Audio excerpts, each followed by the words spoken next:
काला सागर में मौजूद स्नेक आइलैंड पर यूक्रेन का एक बार फिर कब्जा हो गया। फरवरी में जंग छिड़ने के बाद यही वो टापू है जिस पर रूस ने सबसे पहले कब्जा किया था। लेकिन वो ज्यादा लंबा रूस के खेमे में टिक नहीं पाया और जेलेंस्की की फौज ने फिर स्नेक आइलैंड की जमीन पर यूक्रेन का झंडा गाड़ दिया। जो वीडियो सामने आया उसमें यूक्रेन के कुछ सैनिक दिखे और उनके पास में ही यूक्रेन का झंडा लहराता नजर आया। हालांकि टापू पर तबाही के निशान भी देखे गए।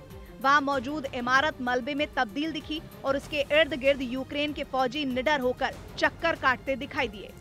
लेकिन कहा जा रहा है कि वो स्नेक आइलैंड पर करीब 15 मिनट तक रुके और यूक्रेन का झंडा लगाकर वहां से लौट गए। और ऐसा करके उन्होंने रूस समेत पूरी दुनिया को ये संदेश देने की कोशिश की कि स्नेक आइलैंड हमेशा यूक्रेन का था और आगे भी रहेगा। बताया जा रहा है कि यूक्रेन के दक्षिणी तट से महज 130 किलोमीटर दूर इस टापू से रूसी फौज ने एक हफ्ते पहले अपने कदम पीछे की ओर खींच लिए थे।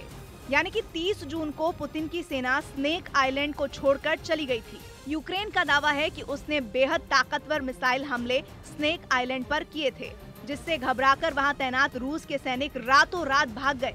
जबकि इस पर रूस का दावा है कि उसने इस टापू को एक अच्छे नोट पर छोड़ा है। लेकिन यूक्रेन रूस के इस दावे को सिरे से खारिज कर रहा है। यूक्रेन का कहना है कि उसके मिसाइल हमले का नतीजा है कि रूस के फौजियों को वहां जबरन जाना पड़ा है, जिसके लिए उसने अपनी पूरी ताकत लगा दी। ऐसे में स्नेक आइलैंड के रूस के कब्जे से निकलने के बाद कुछ जानकारों का मानना है कि पुतिन की मुट्ठी से अब यूक्रेन के बंदरगाह फिसल सकते हैं। जबकि रूस के रक्षा जानकारों की इस पर दलील कुछ और ही है।